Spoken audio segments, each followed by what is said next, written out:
Good morning, viewers.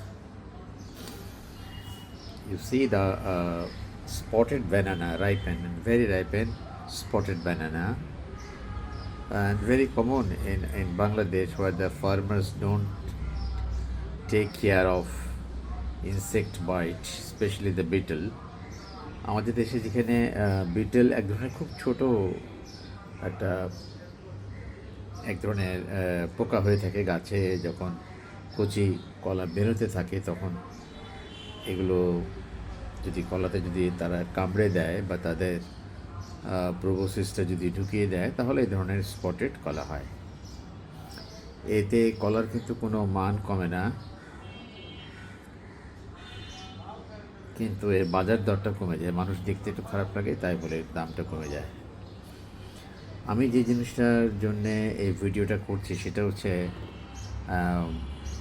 এটা একসময় বলা হতো যে this kind of bananas might contain TNF, tuber necrosis factor, which prevent the carcinogenesis or abnormal production of abnormal cells in the human body.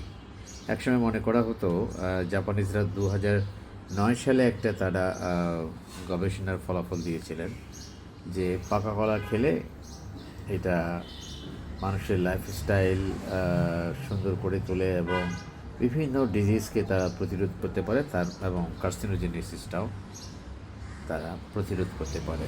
কিন্তু actually পরে দেখা গেছে যে না, আসলে তা না। এইটা মানুষ হয়তো একটু শুনে একটু বাড়াবাড়ি করে নিউজটি বেশি ছড়িয়ে দিয়েছে। অ্যাকচুয়ালি এখানে কোনো TNF থাকে না, টিউবার নিক্রোসিস ফ্যাক্টর থাকে না। তবে ইঁদুরের ক্ষেত্রে দেখা গেছে, জাপানিজরা যে পরীক্ষা করেছে, ইঁদুরের ক্ষেত্রে দেখা গেছে যে যদি কলার, এই ধরনের পাকা কলার বা স্পটেড কলার যদি জুস তাদেরকে যদি ইনজেক্ট করা যায় তাদের ব্লাড স্ট্রিমে, তাহলে সেখানে এই টিউবার নিক্রোসিস একটা প্রোটিন ডেভেলপ করে, যেটা ইঁদুরের ক্ষেত্রে কার্সিনোজেনেসিসটাকে কিছুটা প্রিভেন্ট করতে সক্ষম হয়। সেইখান থেকে মনে করা হয় যে এটা মানুষের ক্ষেত্রেও বোধ হয় কার্সিনোমা বা কার্সিনোজেনেসিসকে প্রিভেন্ট করে, but it's not like that. তবে রাইপেন ব্যানানা বা banana normally it contains higher potassium.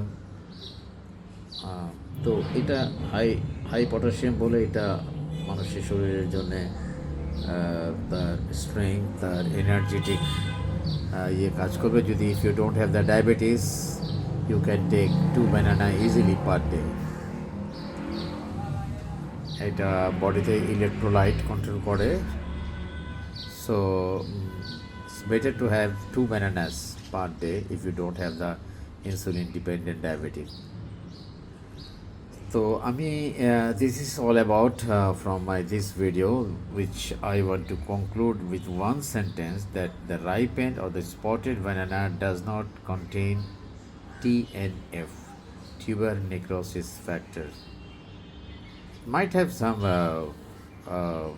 action on the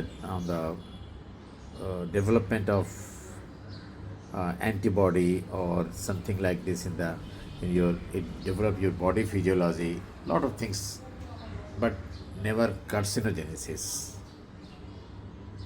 That's why I'm just giving you the little bit hints about the ripened banana. So have a nice day. Bye bye.